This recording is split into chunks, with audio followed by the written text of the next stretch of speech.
안녕하세요. 김광삼의 찐콕TV 김광삼 변호사입니다. 오늘은 중간간이라고 그러죠. 중간간이라는 것은 강간에 준한다. 그러니까 강간과 똑같이 처벌한다. 그런 의미라고 볼 수 있어요. 그렇기 때문에 우리가 전형적인 경우가 이제 술에 취했을 때 또는 어떤 약물을 취했을 때 그러한 피해자가 환급불능의 상태에 있을 때 이런 경우에 일방적으로 어떤 성관계를 하는 경우에 처벌하는 것이 이제 중강간이라고 그럽니다.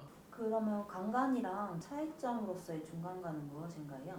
강간은요, 형법에서 뭔가 폭행 협박을 해서 성관계를 맺는 거예요. 그러니까 상대방의 의사를 제압하는 거죠. 이것도 마찬가지예요. 한거불능 상태를 만들어서 하는 건데 대법원 판례에 의하면 사실 이제 폭행이나 협박 이런 게 없다 하더라도 또 피해자가 한거불능 상태가 아니라 할지라도 피해자의 어떤 의사에 반해서 어떤 성관계를 하게 되면 이제 강간으로 보아요. 그래서 예전에 비해서 이제 강간의 범위가 상당히 넓어졌다 이렇게 보면 될 거고요. 그런데 이제 중간간은 폭행이나 협박이 없다 하더라도 그 피해자의 어떤 심신 상실 또는 한거불능 상태를 이용해서 간음한 경우에 해당이 되거든요. 그런데 과연 한거불능 상태에 있었느냐 없었느냐 그거에 따라서 죄가 되고 안 되기 때문에 무죄를 다투는 경우에는 이 부분이 법정에서 굉장히 치열하게 쟁점이 되는 경우가 많이 있습니다. 중간간 관련된 법은 무엇이 있나요?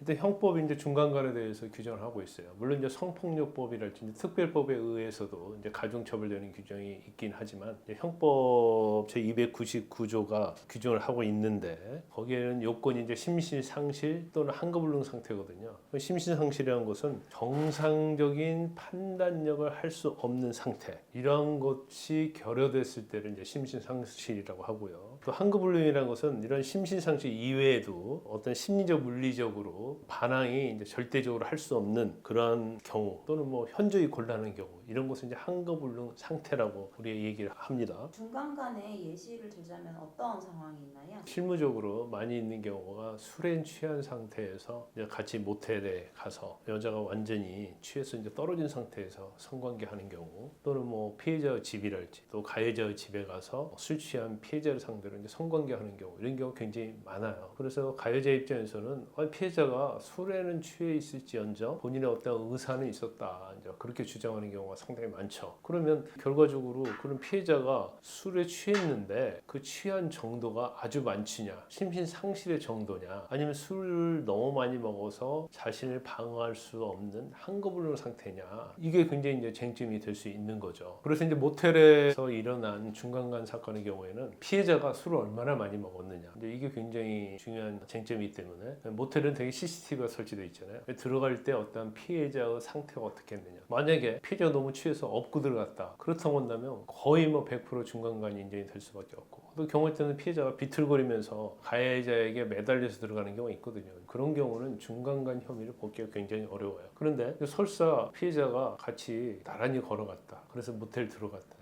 그랬다 할지라도 사실은 본인이 이제 술에 취했지만 사람의 어떤 술 취한 정도는 사람마다 좀 다를 수 있거든요. 그런데 모텔에 들어가자마자 뭐 거의 의식불명의 상태였는데 일어나서 보니까 옷이 벗겨져 있고 남자가 성관계한 그런 정황이 있더라 이렇게 주장을 하고 나는 전혀 기억이 없었다고 하면 사실은 또 중간간 혐의 벗는 게 쉽진 않아요. 그래서 결국 술에 취한 쟁점이 될 때는 피해자의 주량이 어느 정도인가 주량이 어떻게 되고 들어갈 때 어떤 피해자의 상황, 태도 그러면 성관계를 할 당시에 피해자의 술 취한 상황 그리고 성관계 이후에 피해자가 어떤 태도를 취했느냐 이런 것들을 이제 종합적으로 판단을 해서 중간간이 성립되는지 여부를 수사기관이나 법원에서 판단하는 거죠. 최근에 이제 정명석과 관련된 이제 JMS 넷플릭스에서 다큐멘터리를 보신 분들도 상당히 있을 텐데 그런 경우에도 이게 중간간이 됐느냐 왜냐면 거기에 나타난 피해자들은 정명석을 신처럼 하면서 자진해서 성관계하는 것처럼 천국을 가기 위해서 정명석의 기운을 받기 위해서 성관계를 자진해서 했는데 이게 뭐 강간이 될 수 있느냐